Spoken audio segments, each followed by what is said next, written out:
waxaan salaamayaa ugu horeyntii shacabka Soomaaliyeed meel walba ay joogaan 23 February 2017 ayaa la ii magacaabay xilka ra'iisul wasaarenimada qiyaastii 1247 maalmood ayaa ka soo wareegtay muddadaas 3 sano iyo barka ah waxaan dalka Soomaaliyeed ugu adeegayay daacadnimo karti iyo hufnaan anigoo aaminsan inay ahayd waajib dalkayga iyo dadkayga iga saaran muddadaas xukuumadda iyo aniguba waxaan ku guuleysanay howlo waaweyn waxaa ka mid ahaa inaan dib u habeyn ballaaran oo dhaxalgal ah ku samayno ciidamada qaranka oo maanta soo gaaray meel ay u diyaarsan yihiin inay la wareegaan amniga guud ee dalka inaan dib u habeyn ballaaran ku samaynay nidaamka maaliyadda dalkeenna oo dunidu noo soo istaagtay soo celinay kalsoonidii uu caalamku nagu qabay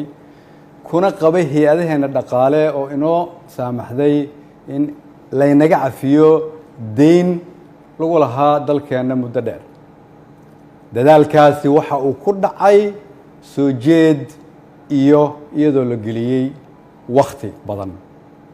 waxaan la dagaalanay musuqmaasuqa waxaan gudbinay shuruucdii ugu badnaa ee xukuumadda ay gudbiso waxaan ku guuleysanay mushaarka shaqaalaha bixinteeda iyo mushaarka ciidanka oo bil walba laga soo bilaabo Janaayo 2017 uu qof waliba qaatay waxaan ku guuleysanay dowlad wanaag iyo amaano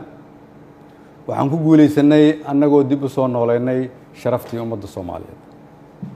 si loo ilaaliyo dhammaan guulahaas ay xukuumadda iyo shacabka Soomaaliyeed gaareen dhammaan shacabka Soomaaliyeed oo qayb ka ahaa rabana in la sii joogteeyo waxaa lagama maarmaan ah ilaalinta nidaamka awood isku wareejinta dalka oo si dimuqraadi ah u dhacda anigoo gudanaya waajibka arrinkaas iga saaran ayaan xukuumadda faray inay ka shaqeyso in dalku aado doorasho lagana fogaado muddo kororsi oo dhalin kara khalkhal siyaasadeed mid amni iyo mid dhaqaale waxaan ka shaqeynay isu keenidda dowlad goboleedyada iyo dowladda federaalka isugu keenay magaalada Dhuusamareeb si go'aan loo dhan yahay looga gaaro doorashada hadda dalka ku soo fool leh waxaan isku raacnay in la isku soo laabto 15 Agoosto si loo dhammaystiro geedi socodka doorashooyinka dalka inkasta oo kulamadii Dhuusamareeb horumar fiican laga sameeyay haddana waxaa muuqataa in weli uu socdo fikirkii ku aadanaa muddo kororsiga oo salka ku hayay wixii maanta ka dhacay golaha shacabka fikirkaas oo aan mar hore ka digay oo aan aaminsanahay inuu keeni karo khalkhal siyaasadeed dalkana dib u celin karo ayaan waxaan mar kale xasuusinayaa ummadda Soomaaliyeed in dalka 4 sano mar ay doorasho ka dhacdo iyadoo xukunkii ay qoro isu dhiib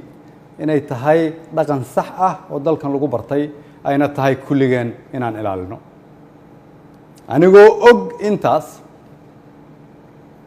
anigoo og in wixii maanta golaha shacabka ka dhacay ay ahaayeen sharci darro aan loo marin habraacii saxda ahaa ee xilka qaadis xukuumadeed anigoo og inaanay ku jirin ajandaha anigoo og inaan laga doodin anigoo og inaan loo codayn anigoo og inaanay waafaqsanayn dastuurka iyo shuruucda dalka haddana waxaan go'aansaday inaan anigu ummadda Soomaaliyeed u noqdo tusaale oo aan iska casilo xilka aan ummadda Soomaaliyeed u hayay anigoo dhowraya midnimada dalka iyo inaan dib loogu laaban burbur iyo dhibaato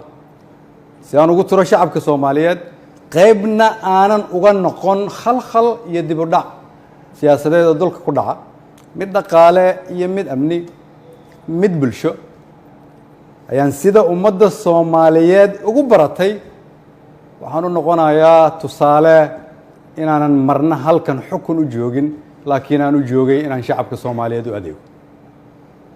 waxaan u mahad celinayaa madaxweynaha oo fursad ii siiyay inaan shacabkayga u adeego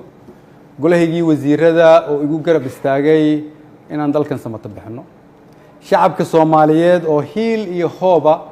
ila garab taagnaa iina ogolaaday inaan soo hor istaago oo aan u shaqeeyo mar walbana garabkayga taagnaa iina hiiliyey waxaan u mahadcelinayaa saaxiibada Soomaaliya oo xilliyo adag iyaguna na soo garab istaagay